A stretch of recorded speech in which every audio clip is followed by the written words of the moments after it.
आज के शो में खैबर पख्तूनख्वा करप्शन की एक और लर्जाखेज दास्तान बेनकाब। एक क्लर्क से हेड क्लर्क बनने वाला शख्स अरबों रुपए का मालिक। नायब खैबर पख्तूनख्वा ने कैसर इकबाल को गिरफ्तार कर लिया। जाली बिल्स, जाली चेक, सरकारी फंड्स में खुर्द-बुर्द सोना, गैर मुल्की करेंसी, लग्जरी गाड़ियां और जायदाद। खैबर पख्तूनख्वा हुकूमत की गुड गवर्नेंस बेनकाब।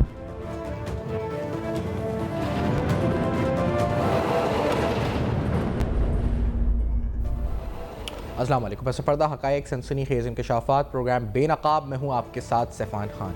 नाज़रीन, एक क्लर्क से फिर सीनियर क्लर्क बनने का सफ़र, हेड क्लर्क बनने का सफ़र। अपर कोहिस्तान के CNW यानी कम्युनिकेशन एंड वर्क्स डिपार्टमेंट में मौजूद कैसर इकबाल, ये वही शख्स है, यानी अगर जो पब्लिक एक्सचेकर के फंड्स के लिहाज से देखा जाए तो मैग्नीट्यूड ऑफ करप्शन तकरीबन 40 अरब रुपए का है। 40 बिलियन रुपीज़ का ये स्कैंडल है जो कि ऑन पेपर्स है, लेकिन जाहिर बात है कि ड्यूरिंग इन्वेस्टिगेशन इसके और ताने बाने मिल रहे हैं और ये मामला इससे कहीं ज़्यादा बढ़कर हो सकता है।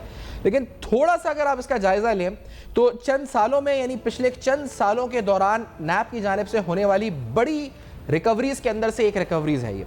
इससे पहले बलूचिस्तान में मुश्ताक रईसानी जो कि सेक्रेटरी फाइनेंस था, फिर उस जब नैब ने छापा मारा था और वहाँ से तकरीबन करोड़ों के अमाउंट में ऑलमोस्ट 35 मिलियन जो है इस पर कैश मिला था और दीगर चीज़ें बरामद हुई थी।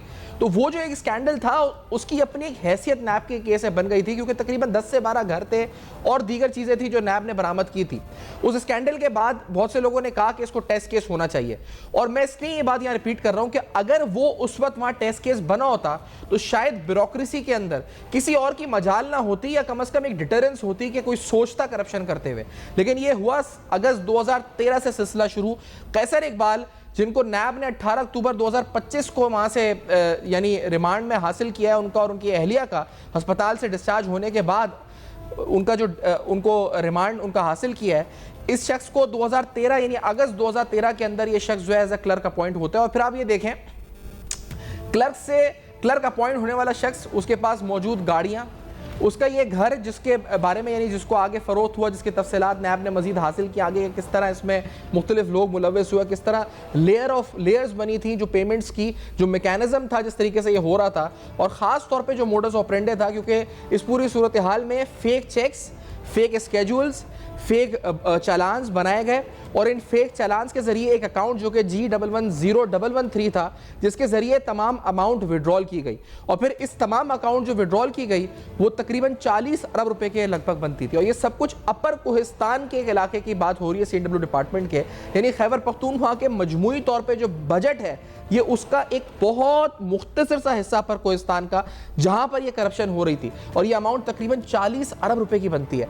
ये जो शख्स पकड़ा गया कैसर इकबाल, इसने फिर एक और शख्स का नाम लिया जिसका नाम मुमताज़ है, यानी जिन अकाउंट्स में ये पैसे आगे ट्रांसफर हुए उनको भी, उन तक भी नैब ने सुराग लगाया और उन तक भी पहुंची, यानी एक अकाउंट से और अपनी बीवी के अकाउंट में और दीगर अहले खाना या दीगर जानने वालों के अकाउंट में, जैसे मुमताज़ नाम का एक शख्स था, वो सारे पैसे ट्रांसफर हुए।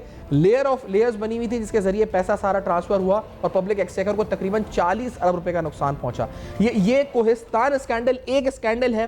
खैबर पख्तूनख्वा में पिछले 10 से 12 साल पाकिस्तान तहरीक इंसाफ की हुकूमत में और बड़े स्कैंडल, जैसे मिसाल के तौर पे BRT स्कैंडल, इसी तरह बिलियन ट्री सुनामी स्कैंडल, मालम जब्बा स्कैंडल, और खैबर पख्तूनख्वा में गवर्नेंस के हवाले से बेशुमार स्कैंडल ऐसे सामने आए जिनके ऊपर नैब ने केसेस उठाए तो, लेकिन वो केसेस ताहाल मंतकी अंजाम तक नहीं पहुंच सके। अब जो हालिया ये जो कोहिस्तान का मामला सामने आया, अपर कोहिस्तान का मामला सामने आया, कैसर इकबाल का मामला सामने आया, इससे फिर से सवाल उठना शुरू हो गए, क्या इस दफ़ा एहतसाब का अमल इस तरह होगा जो शफाफियत से होगा, जो इस तरह होगा कि तमाम जो अमाउंट रिकवर हुई है पब्लिक एक्सचेकर में जमा होगी, लेकिन जो अमाउंट हमारे सामने नहीं है वो अमाउंट उस बारे में क्या होगा, क्योंकि ये ऑलमोस्ट 40 बिलियन रुपीज़ का स्कैंडल है।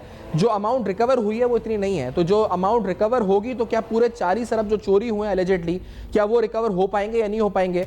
फिर बड़ी अहम बात, जो 40 अरब की अमाउंट है, ये 40 अरब की है भी या नहीं, क्योंकि जो हमारे रिपोर्ट्स हैं, जो हमने इन्वेस्टिगेशन की है, उसके मुताबिक ये अमाउंट इससे कहीं ज़्यादा की है और इस तरह की करप्शन खैबर पख्तूनख्वा के दीगर अजला में भी इस वक्त हो रही है।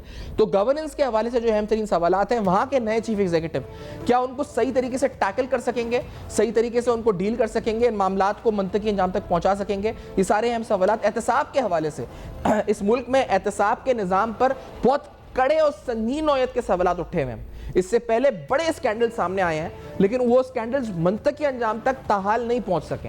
अब सवाल ये कि क्या ये 40 अरब रुपए का मामला ये मेरे आपके खैबर पख्तूनख्वा के अवाम के पाकिस्तानी अवाम का टैक्स पेयर मनी है? ये जनाब ने जो 40 अरब का गबन किया है, जो तमाम लोग इसमें मुलविस थे, इसमें सिर्फ CNW डिपार्टमेंट नहीं बल्कि अकाउंट्स और दीगर और एक बैंक भी, वो भी उनके भी अफसरान मुलविस थे, क्योंकि ये अकेले काम नहीं हो रहा था। और यकीनी तौर पर जो अफसरान बाला या ऊपर तक मामलात गए थे कि ये पैसा जहाँ जहाँ जाता था बेनिफिशरीज, उन तमाम के नाम सामने आने चाहिए। ये क्लर्क और हेड क्लर्क नहीं बल्कि उन तमाम लीडर्स भी जो पाकिस्तान तहरीक इंसाफ के मुबैना तौर पर से मुलविस हो सकते हैं। हम चाहते हैं कि वो तमाम नाम भी इस इन्वेस्टिगेशन में सामने आए और उनके ऊपर भी कड़ी कार्रवाई हो। ये ना हो कि फाइल बंद करने के लिए किसी छोटे क्लर्क या मुलाजिम के ऊपर ये केस बंद कर दिया जाए। तो लेट्स टेक अ ब्रेक के बाद इसके सियासी असरात और पाकिस्तान तहरीक इंसाफ की नई हुकूमत जो वहाँ पर बनी है उनके लिए चैलेंजेस, खास तौर पर करप्शन के हवाले से इस केस के पर्सपेक्टिव बात करेंगे। एक ब्रेक के बाद हमारे साथ रहिए।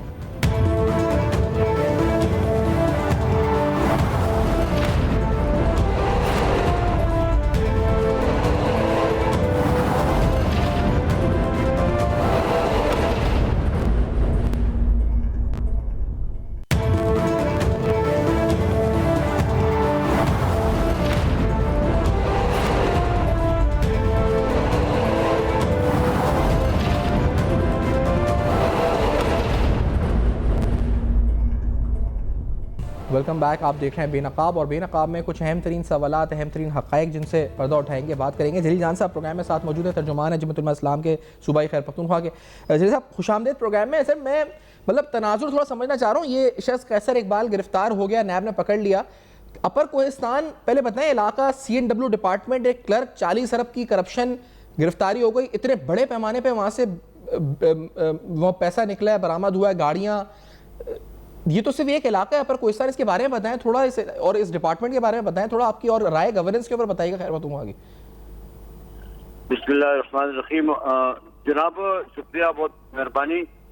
ये स्कैंडल दर स्कैंडल वाली पार्टी जो है इस वक्त हमारे सूबे पे मुसल्लत है जी, और 12 साल से मुसल्लत है। हम समझते हैं कि ये हमारा सूबा तजुर्बागाह बन चुका है। एक वज़ीर आला जाता है, दूसरा आता है, दूसरा जाता है, तीसरा आता है, अभी ये उनकी चौथी बार है। तो स्कैंडल के हवाले से ये स्कैंडल अपोजिशन ने नहीं निकाला, खुद हुकूमत के नुमाइंदों ने ये स्कैंडल निकाला है और फिर इंकशाफ भी किया है कि ये 50 अरब का नहीं है, 50 करोड़ का नहीं है, इससे ज्यादा है। और मजीद जिलों में भी ये इसके इंकशाफात होने वाले हैं।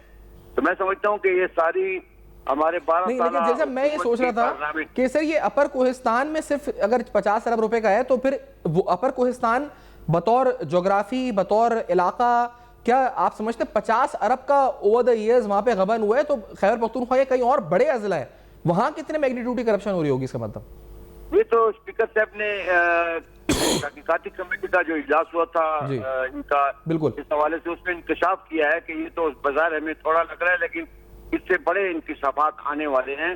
के दीगर जिला में भी इस किस्म के वाकयात हुए हैं और हम इसको कंप्लेंट करें तो दूसरी तरफ जा रहे हैं। तो नेब ने अगर इनको पकड़ा है और कुछ बरामद हुआ है तो कुछ ना कुछ होगा जरूर, खामखा जरूर होगा। ये सारी हमारी 12 साल में हम समझते हैं कि ये सुबह जो इस वक्त जी, तो आप अंदाजा लगाएं कि कितना कर्जा बाहर मुल्कों से लेकर ये लोग अपने मफादात के लिए इस्तेमाल करते हैं। तो कैसे काम हो नहीं रहे, कोई अस्पताल बंद नहीं रहा, कोई सड़कें बंद नहीं रही, के इनकी जेबों में जा रहा है। करप्शन दर करप्शन बंद रही, मुझे नहीं आ रही जी जैसे साहब, लेकिन ये बताएं सर, होती है एक वज़ीर नाकाम होता है या एक नहीं, जैसे ये जो कॉन्टेक्स्ट है इसका, इस केस का इन पर्टिकुलर, इसमें हमने देखा कि इसमें ये बात सामने भी आई कि ये जो इंकशाफ हुआ कि ये क्लर्क था, फिर ये हेड क्लर्क बना एक इदारे का। ये एक क्लर्क 40 अरब रुपए की करप्शन कर सकता है? जलील साहब से रब्ता मुकद्दर हुआ। एक ब्रेक लेते हैं, ब्रेक वापस आते हैं, हमारे साथ रहेगा।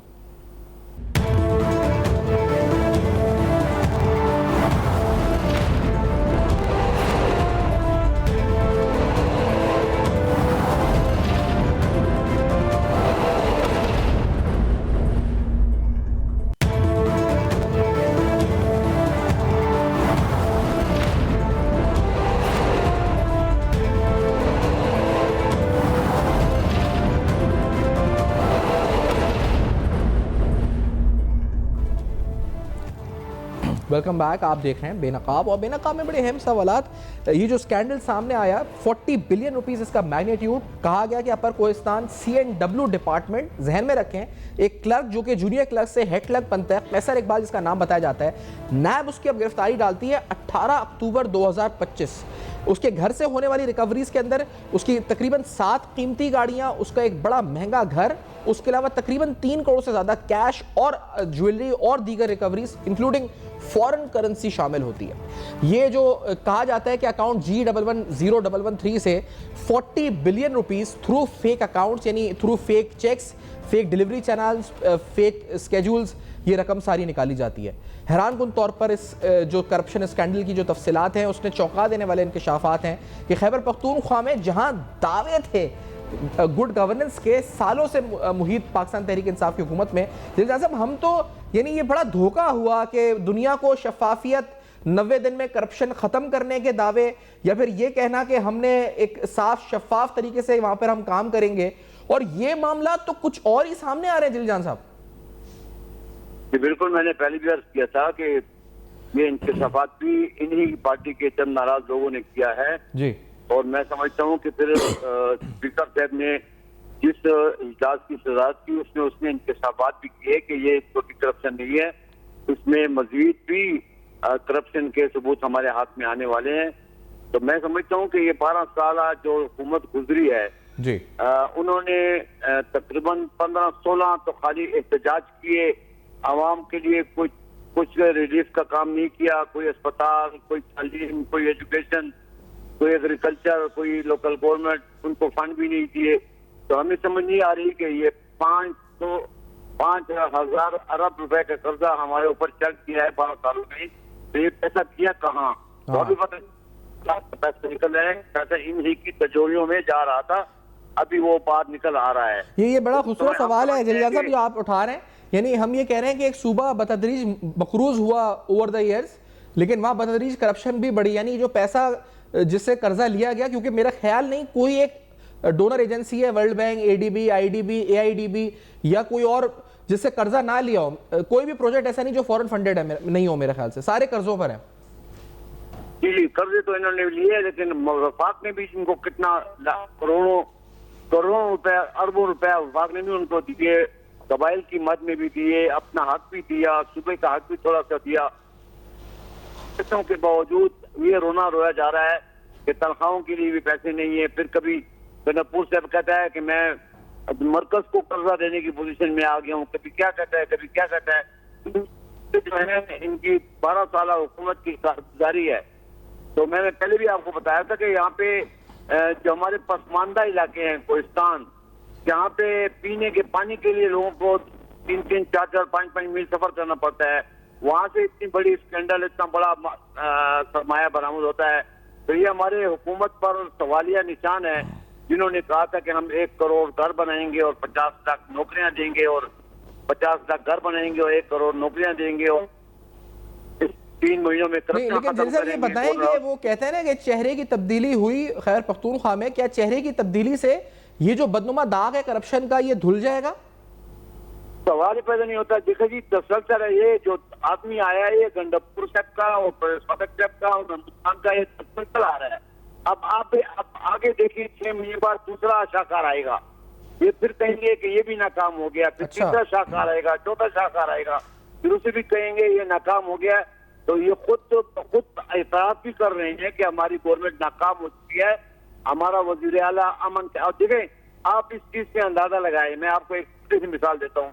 तो जब इनका इलेक्शन हुआ CM का, तो इन्होंने आवाम के लिए कोई प्रोग्राम नहीं दिया, कोई विजन नहीं दिया, कुछ रिलीफ का ऐलान नहीं किया, दोस्ती का हाथ नहीं बढ़ाया, सूबे में अमन के हवाले से अपोजिशन को दावत नहीं दी, सूबे में हकूक के हवाले से अपोजिशन, उन्होंने दो बातें की। एक, कैदी नंबर 804 को रिहा कराऊंगा, दूसरा एक लड़की यहाँ से अगवा हुई है, पता नहीं क्या नाम है उसका, क्या थी, नाम जावेद, के लिए कोशिश करूंगा। तो ये तो इनका हदाफ, इन्होंने हदाफ बता दिए। जिस गवर्नमेंट के हदाफ ये दो हों तो वो आवाम के लिए क्या कोशिश करेगी और सूबे के लिए क्या कोशिश करेगी। और सूबे में अमन की हालत जो है इतनी ज्यादा खराब है कि लोग शाम के बाद घरों से बाहर नहीं निकल सकते। ये तो JUI ने परसों डीआई खान में एक बहुत बड़ा कुव्वत का मुजाहरा करके लोगों के अंदर जो खौफ व हरास था वो खत्म किया है। हमने डीआई खान जैसे शहर में रात के 10 बजे वहां पे जलसा किया है। लोगों के अंदर एक खौफ और ऐसी कैफियत थी कि हमने उनको खत्म किया और उनको हौसला दिया है कि जमीयत उलमा इस्लाम अमन के लिए कोशा है और जमीयत उलमा इस्लाम आपके सूबे की एक बड़ी जमात है। और हम समझते हैं कि ये PTI की गवर्नमेंट को क्यों मजीद टाइम दिया जा रहा है। कम से कम इस पर तवज्जो देनी चाहिए। हमारे मरकजी हुकूमत है, हमारी दीगर सूबों में 3-4 सूबे में हुकूमतें हैं, ये इस हुकूमत में और उस हुकूमत में जमीन और आसमान का फर्क है। मैंने एक फहरिस्त बनाई थी, जैसे मैं वो रखना चाह रहा था, वही मैं निकाला था।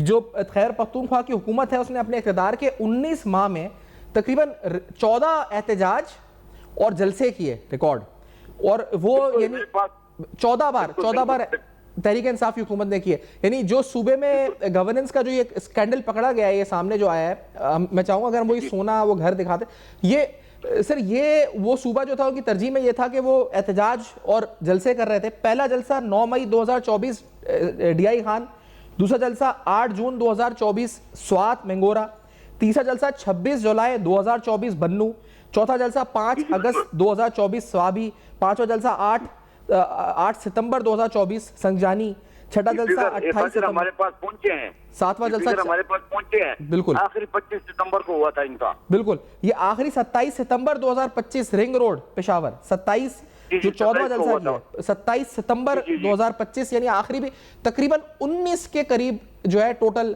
19 माह में 14 के करीब बड़े एहतजाज, और उसमें 3 या 4 बार इस्लामाबाद की तरफ जो उन्होंने, जैसे 26 नवंबर 2024 का धरना इस्लामाबाद का, फिर 15 दिसंबर को हयाताबाद, 5 फरवरी लाहौर, जो 5 फरवरी को बड़ा, एक 8 फरवरी 2025 को लाहौर की तरफ आए थे, जो गंडापुर साहब गायब हो गए थे बीच में। तो ये तकरीबन 14 बार उन्होंने, तो ये गवर्नेंस हो रही थी या जलसे और एहतजाज हो रहे थे? गवर्नेंस में क्या हो रहा था? देखो जी, हमारी तो गवर्नमेंट है ही नहीं, गवर्नमेंट नाम की कोई चीज यहाँ पे नहीं है। जब पीर में या स्वात में या पुलिस में सलाब आता है तो ये जाकर होटल में बैठकर सेल्फी निकाल कर भाग जाता है और कहते हैं हमारे पास पैसे नहीं है। लेकिन जब जलसे होते हैं तो वजारत खजाना, वजारत बल्दियात, तो जितनी भी वजारतें हैं सारी हरकत में आ जाती हैं। रेस्क्यू 1122 जो है अपनी गाड़ियां रहकर चले जाते हैं। लेकिन जब वहां पे सलाब आता है तो किसी किस्म की रिलीफ हुकूमत की तरफ से नहीं होती। तो ये भी तो एक सवालिया निशान है कि अपने सूबे को छोड़कर ये मरकज से आजमाइश कर रहा है, फेडरेशन से लड़ रहा है। फेडरेशन से हक मांगना चाहिए, फेडरेशन के बाद साथ लड़ना तो नहीं चाहिए ना। तो हमने भी तो यहाँ पे हुकूमत की थी, हमने 2002 से 2007 तक MMA की हुकूमत थी, हमने जरगा बनाया, हमने मुशर्रफ से बात की, अपना हक लिया। लेकिन इनकी हुकूमत थी 2.5 साल मरकज में और सूबे में भी इनकी हुकूमत थी, लेकिन मरकज ने भी वो हक नहीं दिया। इनकी इमरान खान की हुकूमत ने भी मरकजी सतह पर जो इनकी हुकूमत थी सूबे को अपना हक नहीं दिया। अभी कबाइल के लिए जो पैसे रिलीज होने थे वो रिलीज कितने भी हुए हैं, जितने भी हुए हैं वो भी इनके पास हैं, लेकिन इन्होंने अपने जलसों में इस्तेमाल किए, अपने प्रोग्रामों में इस्तेमाल किए, वो सब कुछ जो है। अच्छा, कमाल की बात यह है कि ये जो लोग अपने MPs को पैसे दे रहे हैं और शिकस्त खुर्दा MPs जो अपोजिशन से हारे हैं उनको भी पैसे दे रहे हैं, और जो MNA हारे हुए हैं उनको पैसे दे रहे हैं। तो आप सोचे, कम से कम जो आदमी अपोजिशन से कामयाब होकर आता है उनके इलाके में तरक्याती काम 1 रुपए का नहीं हो रहा और इनके अपने हलकों में भी नहीं हो रहा। पैसे वसूल कर रहे हैं लेकिन काम नहीं हो रहा। नहीं, लेकिन ये मसला तो वफाक से हक मांगने का नहीं था ना। इसका मतलब वफाक से तो अगर पैसों की किल्लत होती तो ये 40 अरब एक क्लर्क कैसे निकाल लेता, इतनी महंगी गाड़ियां कैसे खरीद लेता, इतना बड़ा घर कैसे बना लेता।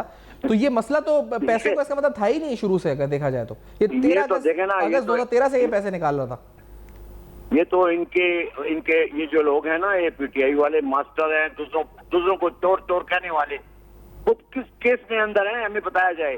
चोर चोर चोर की रिट लगाने वाले, सारा टबर चोर निकला इनका, सारी जमात चोरी कर रही है। अब स्कैंडल दर स्कैंडल निकल रहे हैं।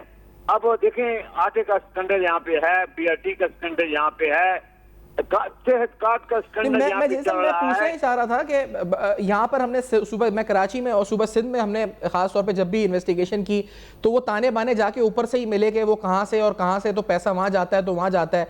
ये 40 अरब रुपए अकेला क्लर्क तो नहीं इसने हड़प किए होंगे, इसमें कहाँ कहाँ ताने बाने हैं, कौन कौन कहाँ तक पैसा ये आपको लगता जाता है? ये तो तहकीकात होगी तो पता चलेगा ताने बाने कहाँ से मिलते हैं। ताने बाने इन्हीं से मिलेंगे। वो गरीब तो क्लर्क है, इनको इस्तेमाल किया होगा। तो ये लोग तो अपने अकाउंटों में पैसे नहीं डालते ना, इस्तेमाल करते हैं ना।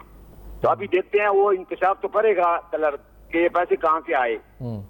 ने अगर जब उसको पकड़ा है, उससे पैसे लिए हैं, तो वो तो इंकशाफ तो करेगा कि ये पैसे कहाँ से आए। सही। तो ये ताने बाने सब कुछ निकल आएगा सामने, कौम के सामने आ जाएगा। लेकिन ये हमारी कौम जो है फिर भी इस सूबे की हुकूमत से ये मुतालबा नहीं करती कि तुम करप्ट हुकूमत हो, तुम इस्तीफा दो और ये सूबा किसी के और के हवाले करो। ठीक है, एक ब्रेक लेते हैं, हम ब्रेक के बाद वापस आते हैं। नाज़रीन हमारे साथ रहेगा, मुख्तसर ब्रेक के बाद वापस आते हैं।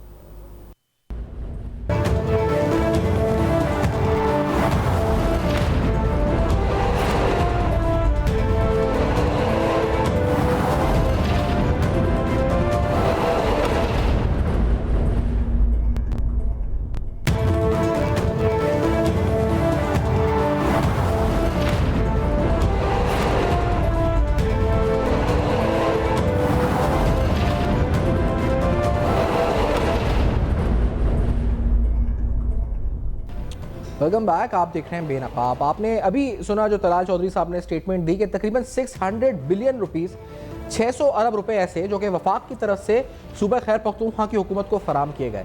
रिसेंटली भी यही हुआ कि तकरीबन जो जिस मद में कहा गया कि जो बुलेट प्रूफ की गाड़ियाँ दी गई और जिस पर सियासत की गई नए वज़ीर आला की तरफ से, तो उसकी तनकीद जो है इस पर जवाब दिया गया तलाल चौधरी साहब की तरफ से। एक फहरिस्त जो मैंने जलसों की बनाई थी, मैं चाहूँगा कि अगर हम संजीदगी और तरजीहात का तयन कर सकें दुरुस्त तरीके से, उसके लिए बड़ा ज़रूरी है कि हम इस फहरिस्त को देखें कि पाकिस्तान तहरीक इंसाफ की हुकूमत में यानी 19 माह के दौरे इक़्तिदार में कितने जलसे हुए। तकरीबन 14 जलसे हुए। ये जलसे कहाँ कहाँ हुए? पहला जलसा 9 मई 2024 को DI खान में, दूसरा जलसा 8 जून 2024 को मेंगोरा स्वात, तीसरा जलसा या एहतजाज हुआ 26 जुलाई 2024 बनू, चौथा जलसा 5 अगस्त 2024 सवाबी, पांचवा जलसा 8 सितंबर 2024 सजगानी, छठा जलसा 28 सितंबर 2024 अडियाला जेल, यानी खैबर पख्तूनख्वा की हुकूमत पूरी रियासती मशीनरी के साथ अडियाला जेल आई। ये अली अमीन गंडापुर साहब के 19 माह का दौर इक़्तिदार है।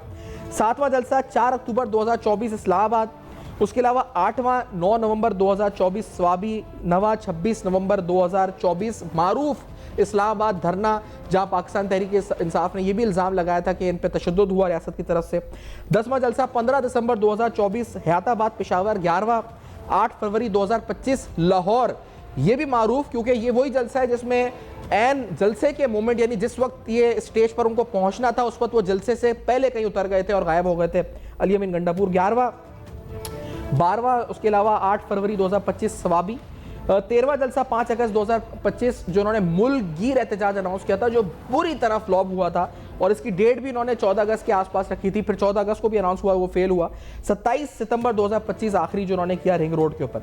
तो जो ओवर द ईयर्स यानी ये वो सूबा रहा जो सबसे ज्यादा हिट रहा ड्यू टू टेररिज्म, और अगर वॉर अगेंस्ट टेररिज्म के लिहाज से देखा जाए तो it was on the front line. अभी भी अगर आप देखें तो जो इजलास जुमे के दिन वजीर आजम की जेर सदारत हुआ, उस इजलास में वजीर आला खैर पख्तूनख्वा की अदम शिरकत एक बहुत बड़ा सवालिया निशान है कि दहशतगर्दी से सबसे ज्यादा मुतासर होने वाला सूबा, आखिर उसमें अमन व अमान के क़याम के लिए वहाँ की हुकूमत, वहाँ के नए वजीर आला कितने कोशा हैं, कितने संजीदा हैं। तो ये बड़ा अहम सवाल उठा। लेकिन साथ में आज के प्रोग्राम में हमने करप्शन और गवर्नेंस के हवाले से भी कुछ अहम सवाल उठाए। एक नहीं, कई स्कैंडल सामने आए जिसमें खैबर पख्तूनख्वा की हुकूमत की गवर्नेंस बेनकाब हुई और उनके गुड गवर्नेंस के दावे बेनकाब हुए। हमने आपके सामने मालम जब्बा, बीआरटी पेशावर, इसके अलावा बिलियन ट्री सुनामी स्कैंडल या वीट स्कैंडल सामने रखा। लेकिन जो अपर कोहिस्तान में स्कैंडल हुआ, ये अपने आप में इसलिए निराला था कि it was one of the biggest recovery by nap. It was, और जो बंदा गिरफ्तार हुआ है जिसमें कैसर इकबाल, ये तकरीबन जो एक क्लर्क से सीनियर क्लर्क बना, जो उसके पास से दौलत बरामद हुई, जो उसका आलीशान घर है, बंगला है, गाड़ियों के फुटेजेस हैं जो हमने आपको दिखाए हैं, गाड़ियों के फुटेजेस हैं, एक नहीं कई नई नई मॉडल्स की गाड़ियां हैं, पैसा है इसके पास से, डॉलर, फॉरेन करेंसी, सोना, तकरीबन 7 कीमती गाड़ियां और करोड़ों रुपए कैश फॉरेन करेंसी के साथ बरामद हुआ। ये एक क्लर्क है जो कि सीनियर क्लर्क बना CNW कम्युनिकेशन वर्क डिपार्टमेंट का अपर कोहिस्तान, और वहां के एक पॉलिटिशियन अभी जो हमारे प्रोग्राम में साथ थे, जमीयत उलमा इस्लाम के सीनियर रहनुमा, वो कह रहे थे कि वहां की आवाम शदीद पसमानदगी का शिकार है, वो इलाका कोहिस्तान का शदीद गवर्नेंस के हवाले से फुकदान का शिकार है, बेसिक नेसेसिटीज का वहां फुकदान है, और वहां का एक क्लर्क अरबों रुपए की करप्शन करके एक अकाउंट G110113 से इतने पैसे फेक और बोगस चेक के जरिए विड्रॉ कर चुका है। और ये सवाल कि आखिरकार ये पैसा वहां की आवाम पे खर्च नहीं हुआ, लेकिन इस दौरान ये जो आलीशान घर तो बन गए ब्यूरोक्रेट्स या पॉलिटिशियंस के, लेकिन जो सूबा है वो तकरीबन 10,000 अरब कर्ज में मकरूज हो गया, और जिसके बारे में मजीद प्रोजेक्शंस हैं कि मजीद भी ये सूबा ओवर द ईयर्स, यानी साल 2030 तक वर्ल्ड बैंक और जो डोनर एजेंसी की प्रोजेक्शंस हैं कि ये सूबा मजीद कर्जे में डूब जाएगा। तो गवर्नेंस पर बड़े शदीद नौयत के सवालात हैं खैबर पख्तूनख्वा की, जो आज के प्रोग्राम में उठाए, और ये फुकदान है और अहम सवालात हैं जिससे यकीनी तौर पर जो सूबा जिसको दहशतगर्दी के खिलाफ फ्रंट लाइन पर होना चाहिए, रियासत के साथ यकसू होकर एक पॉलिसी पर, सेम पेज पर अपने अवाम और अपने शहरियों के अमन अमान के तहफ़्फ़ुज़ को यकीनी बनाना चाहिए। उस सूबे के अंदर इस वक्त दहशतगर्दी को लेकर भी पॉलिटिक्स खेली जा रही है अनफॉर्चुनेटली। ये सारे अहम सवालात उठाए। फीडबैक दीजिएगा फेसबुक, ईमेल और एक्स पर। देखते रहेगा। अब तक अपना बहुत ख्याल रखिएगा।